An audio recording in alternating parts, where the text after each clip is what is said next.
Oi, you! Yes, you stupid prick. Do you like Sonic the Hedgehog? And do you like collecting mass-produced bits of plastic or soft textiles that you can play with?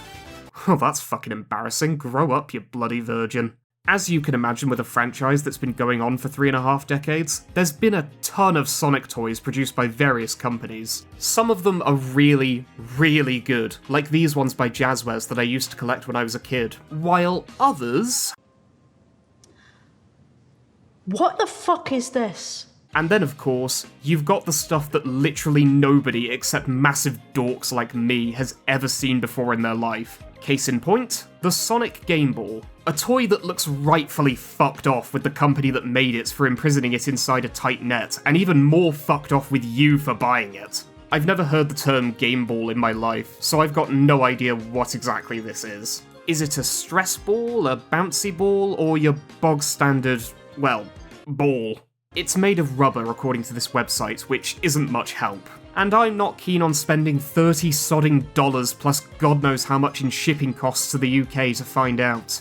Happiness Express Club, the company that made this Game Ball, released a few other bits of merchandise in the early 90s that you've probably never heard of. And although I wouldn't class most of it as being toys, they look funny as hell, so I thought they deserved a mention. There's this goofy as fuck nightlight of Sonic looking as though he's just realised he's eaten a wheat brownie. This pissed off Sonic bubble blower who's glaring right at the verbal diarrhea of 90s slang on its packaging. And my personal favourite, this Sonic coin bank, which is seemingly of him taking a shit in the loo.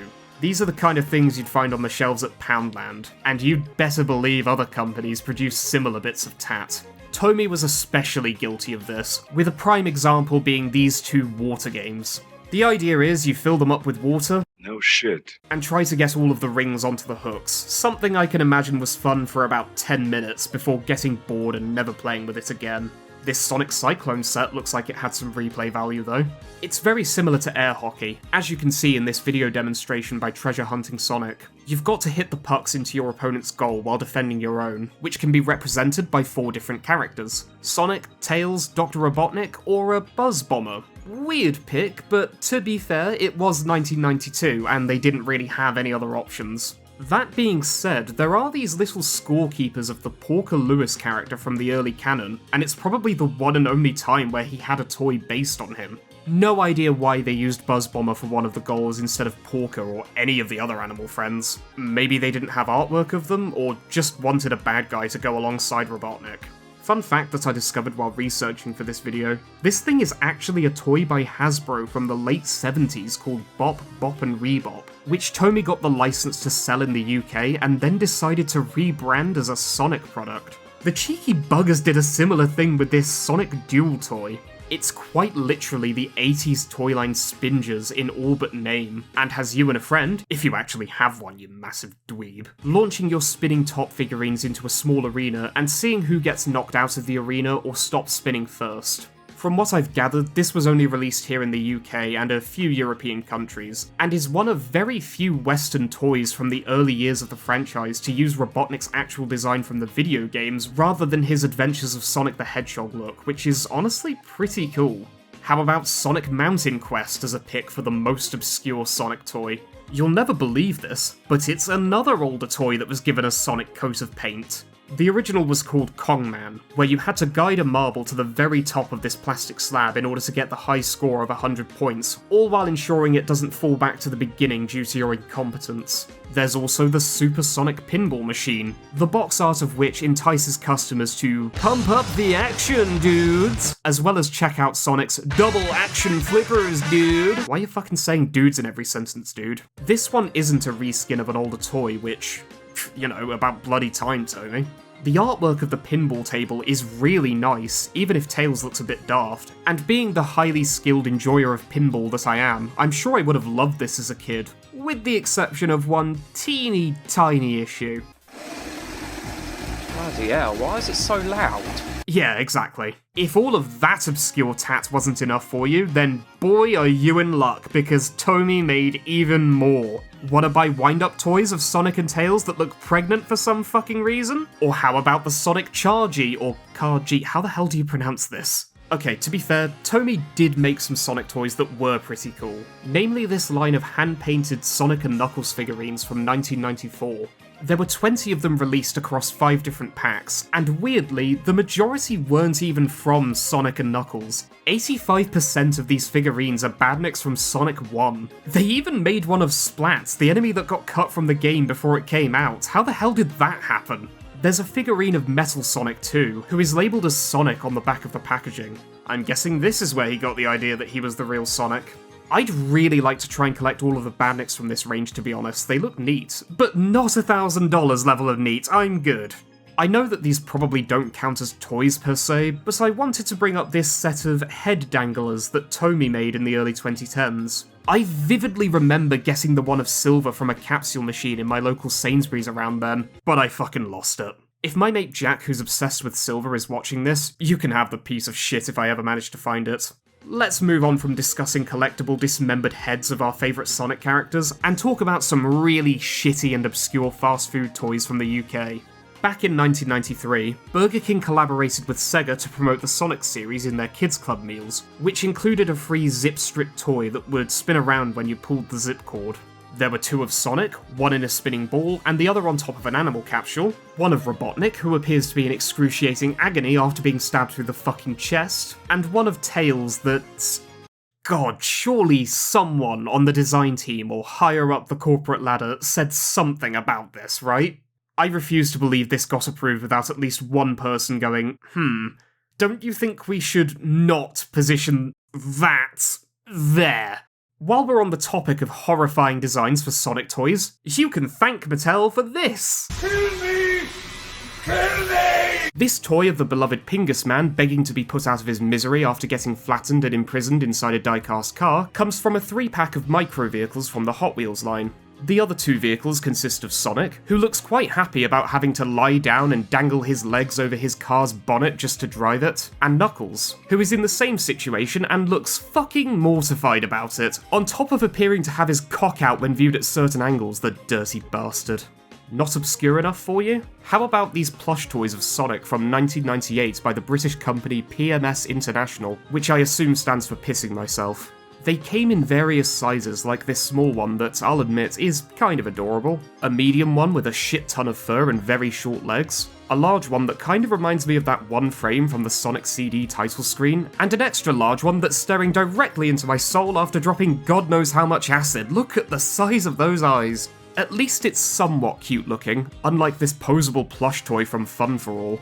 I don't know how to explain it, but this thing gives off a menacing, threatening aura. I mean, Sonic's got his fists clenched and looks like he's just itching to deck me in the fucking face. Alright, I've got a question for you, and I don't care if you know dick all about Sonic toys, I want you to take a guess.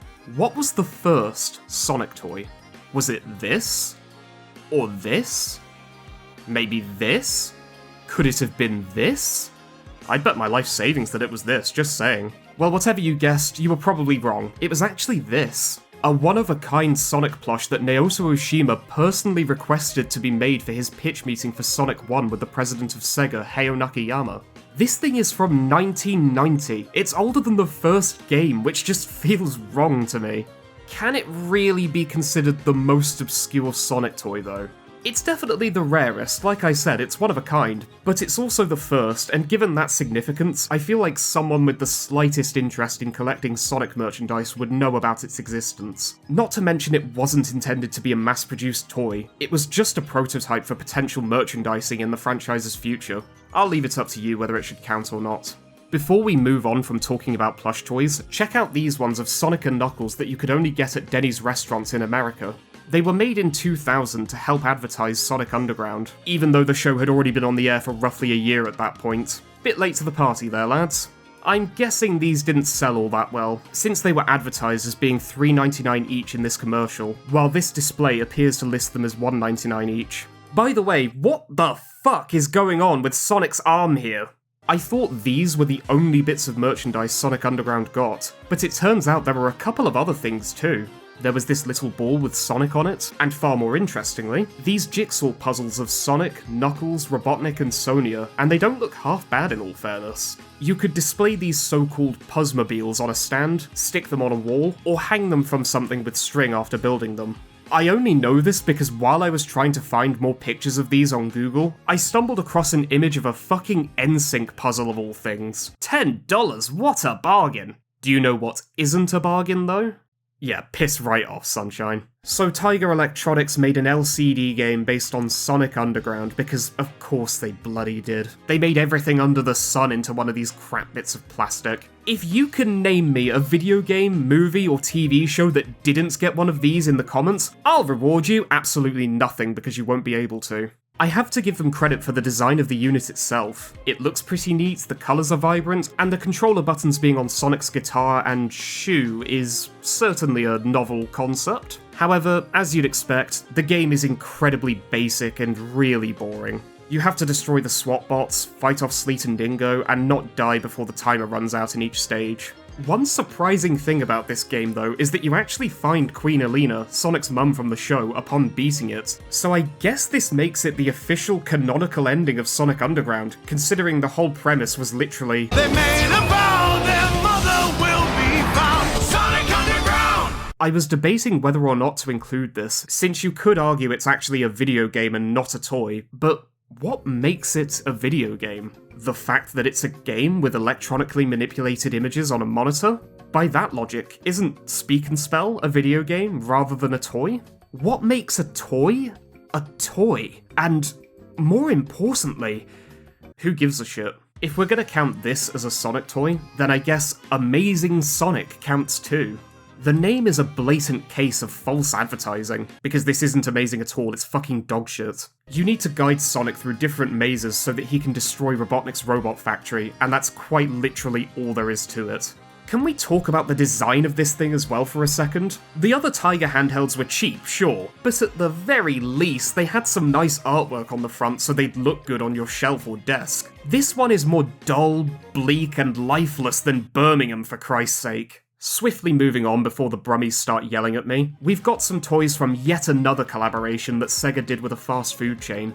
These were available in kids' meals from Jack in the Box, and not all of them are of Sonic characters, interestingly enough. To my knowledge, these are the only toys of Bug and Echo the Dolphin that have ever been made. This is a video about obscure Sonic toys though, so they can sod off, quite frankly. Obviously there was one of Sonic, who's had his legs replaced with a yellow sphere on wheels with what I'm guessing are strands of DNA on the side. I massively prefer this goofy-ass Knuckles, just look at his face. He's got no idea what planet he's on and can't decide if he's pissed off about it or not, bless his little heart. Somehow, this isn't even the goofiest Knuckles toy ever made.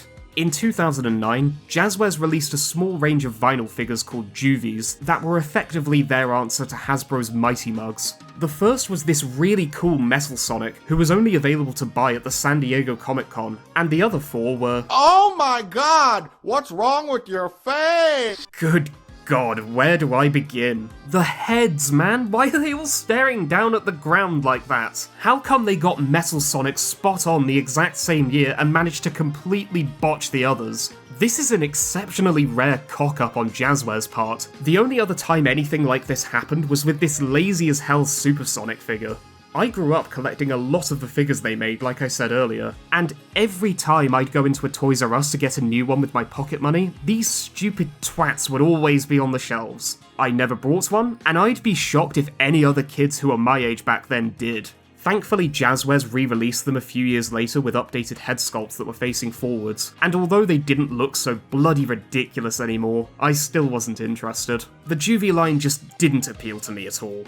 Okay, let's see. What other obscure Sonic toys are there?